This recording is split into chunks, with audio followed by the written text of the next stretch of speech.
Minha gente querida, tudo bem com vocês? O vídeo de hoje é um vídeo muito pedido e eu estou muito alegre de estar fazendo esse vídeo, que é a besta que surgiu do mar. Quem é a besta que surgiu do mar? Quem é o anticristo?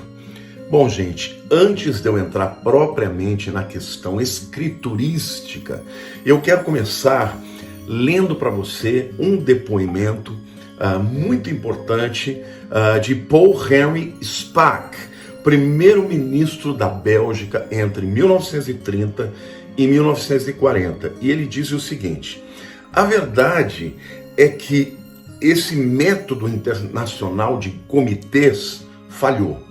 O que nós precisamos é de uma pessoa, alguém da mais alta ordem, ou de grande experiência, de grande autoridade, de uma experiência larga, de uma energia muito poderosa, que ele venha e que ele venha logo.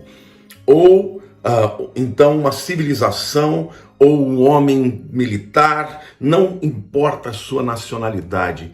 Quem é que vai realmente cortar a linha vermelha?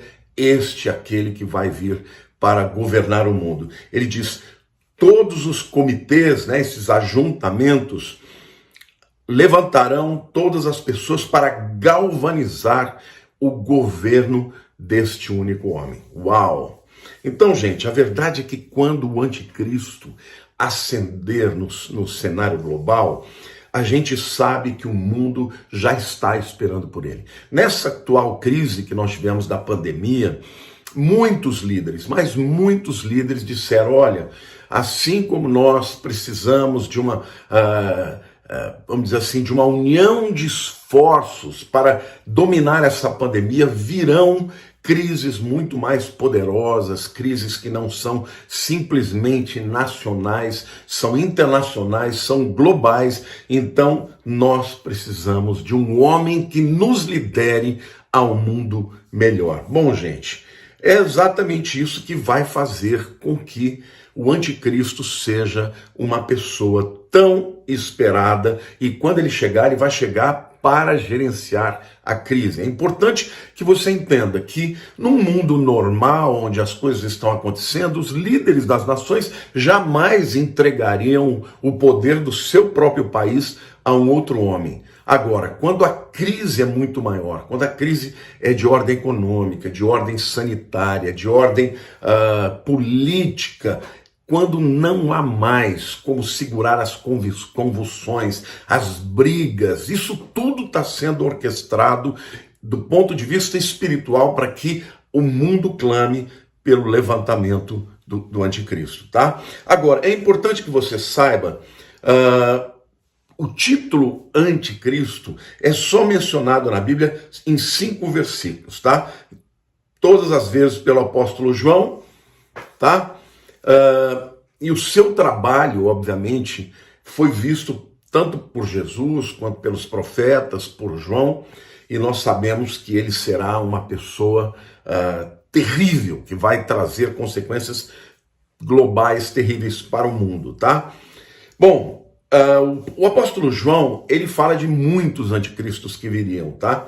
Ele diz o seguinte, lá em 1 João 2,8, ele diz assim: filhinhos, está chegando a última hora, e como vocês já ouviram que o anticristo está vindo, mesmo agora muitos anticristos vieram, né? Por isso que nós sabemos que é a última hora, João fala, né? Então, João faz um contraste aqui entre os muitos anticristos e o anticristo, aquele que vem com letra maiúscula, né? Bom, o prefixo anti significa tanto anti como significa também no lugar de, tá? Então, este líder, ele tanto vai ter um coração contrário ao Senhor Jesus, como também vai se colocar na posição do rei do mundo, do Messias, tá? Agora, existem mais de 25 títulos dados ao anticristo. Todos eles, de alguma maneira, nos ajudam a pintar, tá, a sua personalidade, quem ele vai ser. Então, eu quero falar de alguns deles e depois eu entro na questão aí da besta que surgiu do mar. Daniel capítulo 7, versículo 8, chama este homem de pequeno chifre. Daniel 8, 23 fala do rei de dura catadura. Daniel 8, 23 fala que ele é aquele que entende os esquemas sinistros, né? Daniel 29, 26 fala do príncipe que há de vir. Tá? Daniel 9, 27 fala que ele é aquele que vai provocar desolação. Daniel 11, 36 fala de um rei voluntarioso, né? 2 Tessalonicenses 2, 3 o chama de homem do pecado. Também chama de filho da perdição. Chama em 2 Tessalonicenses 2, 8 do iníquo, né? Então, na verdade, o anticristo, ele vai ser o falso Cristo, o Cristo mentiroso. João capítulo 1, versículo 34, a Bíblia chama Jesus de o Filho de Deus, não é isso? Mas o anticristo não, ele é o filho da perdição, 2 Tessalonicenses 2, 3. Marcos 1, 24 chama Jesus de o Santo. Lá em 2 Tessalonicenses 2, 8 chama ele do iníquo, tá? Jesus, como diz João 3,13, é aquele que desceu dos céus, tá? Já o anticristo, que está lá em Apocalipse 11, 7, é aquele que sobe do abismo, gente. Jesus foi empoderado pelo Espírito Santo em Lucas 4,14. Já o anticristo, ele é empoderado por Satanás, Apocalipse 3,4, né? Jesus é aquele que faz a vontade do Pai, João 6,38.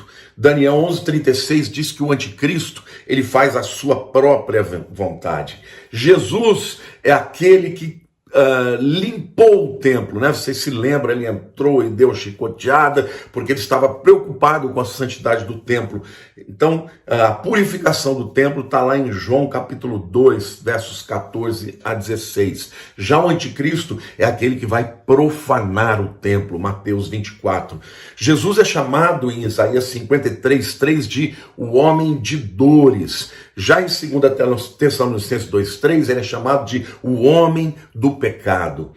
Jesus, Filipenses 2,8 diz que Jesus a si mesmo se humilhou, não é isso? Mas Daniel 11,37 diz que o anticristo é aquele que a si mesmo se exalta. Jesus é chamado de Cordeiro em João 1,36. E em Apocalipse 11,7 ele é chamado de a besta que subiu do mar, né? Jesus, ele vai ser recebido nos céus em Lucas 24:51. Já o anticristo, lá em Apocalipse 19:20, vai ser lançado no lago de fogo, lá no final das contas, depois da batalha do Armagedon, né? Então, gente, de qualquer forma, este homem, ele será antítese de Jesus, tá? E ele, obviamente, ele vai ter uma preparação, ele talvez esteja vivo já entre nós, se nós estivermos próximos da vinda de Jesus, talvez ele já esteja no cenário. Algumas pessoas me perguntam, mas pastor, por acaso este homem, ele sabe que ele é o anticristo, ou ele simplesmente ele é maldoso, maligno, e aí o diabo vem entrar nele? Não, gente, ele nasceu para isso. Ele vai ser todo o tempo preparado para isso, e ele saberá sim. E não somente ele, eu creio que a agenda destes globalistas, metacapitalistas, esses homens super poderosos, né, que estão fazendo de tudo para quebrar a economia, movendo o mundo para caminhar para uma globalização, muitas vezes defendendo interesses contrários aos seus próprios países. Por que esses homens fazem isso? Porque eles estão, né, de alguma maneira já trabalhando para que isto aconteça, sabe, gente? Então, este homem, o anticristo, ele também é chamado de a besta que surgiu do mar, tá? Lá em Apocalipse 13:11, fala que ele tem um nome blasfemo, né? João diz assim: eu vi uma besta levantando, vindo do mar, com 7 cabeças e 10 chifres, e nos seus chifres 10 coroas, e nas suas cabeças um nome de blasfêmia. Apocalipse 13:11, né?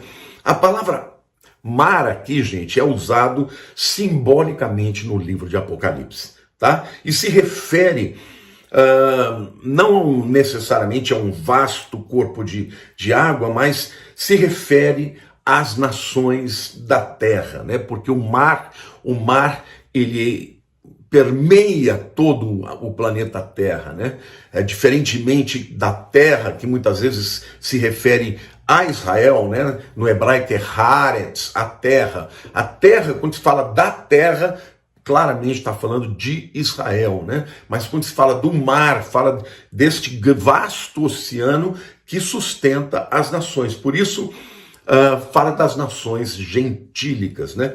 Então, esta interpretação é confirmada lá em Apocalipse 17, quando ele relata as palavras de Jesus para ele, que diz assim: as águas que você viu são a prostituta, né? São povos, são multidões, são nações e línguas, versículo 15. Então, o próprio livro de Apocalipse está dizendo que as águas que ele viu, onde a prostituta está sentada, né, são os povos, as multidões, as nações e as línguas. Então, desde que o anticristo vai fazer uma aliança, né, tanto com Israel quanto a muitas nações, alguns afirmam que ele vai ser judeu, porque os judeus jamais o aceitariam se ele fosse um gentio.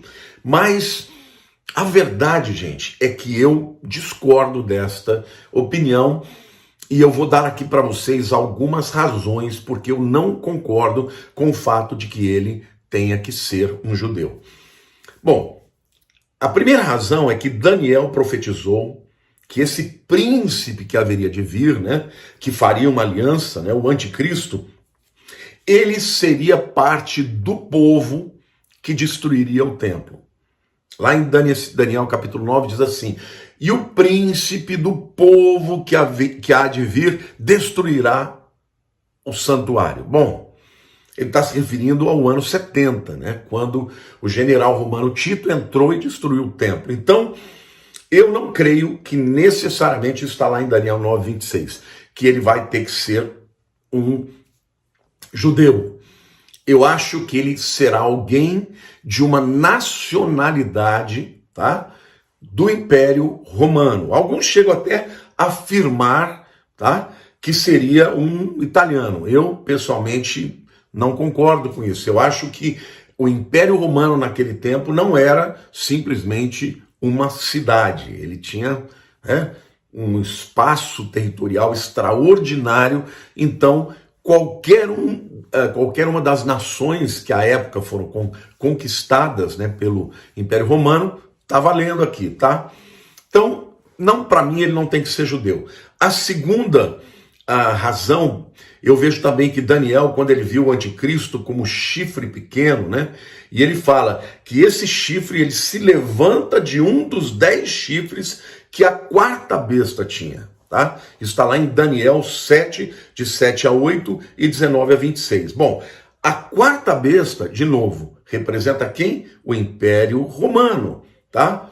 A gente sabe que primeiro foram, na visão de Daniel, a primeira era a Babilônia, depois Medo-Persas, depois Grécia e, por último, em quarto lugar, os romanos. Então, de novo, não tem que ser um judeu.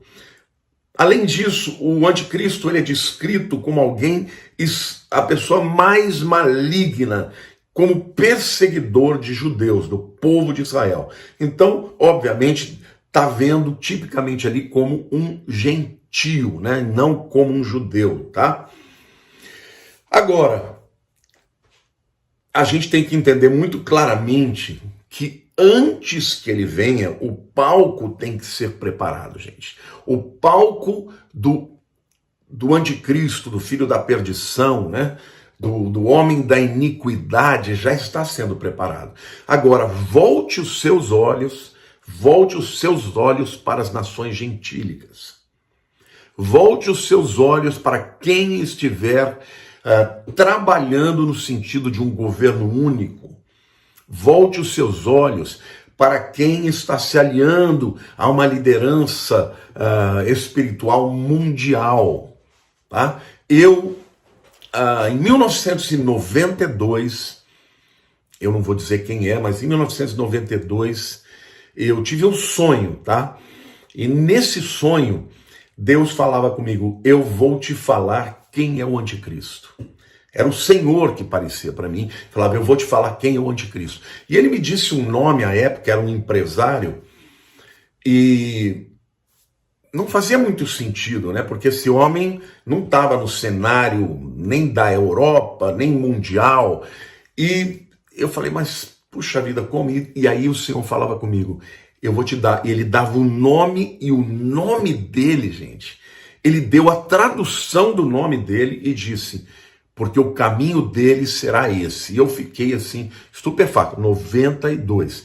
Eu, à época, contei para alguns dos meus pastores mais próximos, eu fiquei muito abalado, acordei chorando, mas, queridos, hoje este homem está no cenário mundial, está por detrás desse sistema global de uma forma muito tremenda, gente. Então, estou de olho nele, tá? Obviamente, eu aqui não estou dizendo que porque um sonho pode ser uma coisa humana, tá? Mas, do nada, eu ter um sonho como aquele, com uma pessoa que não é tão expressiva assim, a tradução do nome dele, gente, ela simplesmente tem tudo a ver com o que ele está fazendo hoje e, obviamente, faz todo sentido. Muita gente me pergunta, mas eu não posso dizer, mas se ele de fato é o homem, nós estamos muito próximos aí da vinda, né, de Jesus e propriamente do levantamento do anticristo. Mas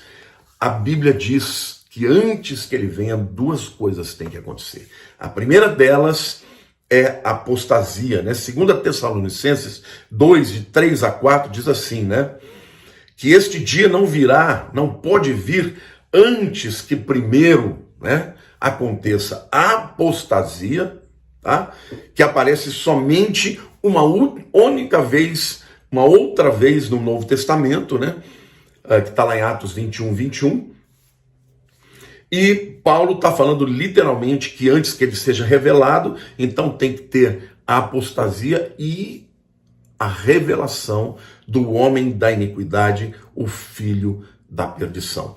Apostasia, gente, é abandono da fé, é esfriamento da fé. Jesus diz, porventura, quando vier o Filho do Homem, achará fé na terra? Então, quando você percebe o mundo hoje, gente, praticamente rejeitando a fé, ridicularizando a fé. Se você vai para as nações europeias, as pessoas riem de você se você falar que crê em Deus. Nós temos muitos discípulos na Europa que quando vão evangelizar, as pessoas olham e falam, não, tá de brincadeira, você acredita em Deus no século 21? Aí se você pegar, por exemplo, nos Estados Unidos, foi feita uma pesquisa que para jovens abaixo de 18 anos, 5% deles só acreditam que a Bíblia é a palavra de Deus. Então, gente, nós estamos vivendo no mundo apóstata. Alguns chamam de época do pós-cristianismo ou pós-modernismo. Ou seja, o mundo está se afastando de Deus. Apostasia, no grego, stasis é o verbo ser estar. E apó é a parte da ideia de afastamento. Então, é o afastamento da essência do indivíduo de Deus, tá? O apóstolo Paulo fala da seguinte maneira em 1 Timóteo capítulo 4:1. O Espírito expressamente diz que nos últimos dias alguns apostatarão da fé, dando ouvido a espíritos enganadores e doutrinas de demônios, tá? Então, apostasia, é óbvio que nós já estamos vivendo tempo de apostasia. E a manifestação do filho da perdição, isso é importante a gente dizer, porque alguns vão dizer, então, pastor, a igreja vai ver o anticristo ascender ao poder? A palavra manifestar é phanerou, significa aparecer, estar em evidência. A igreja vai ver este homem em evidência.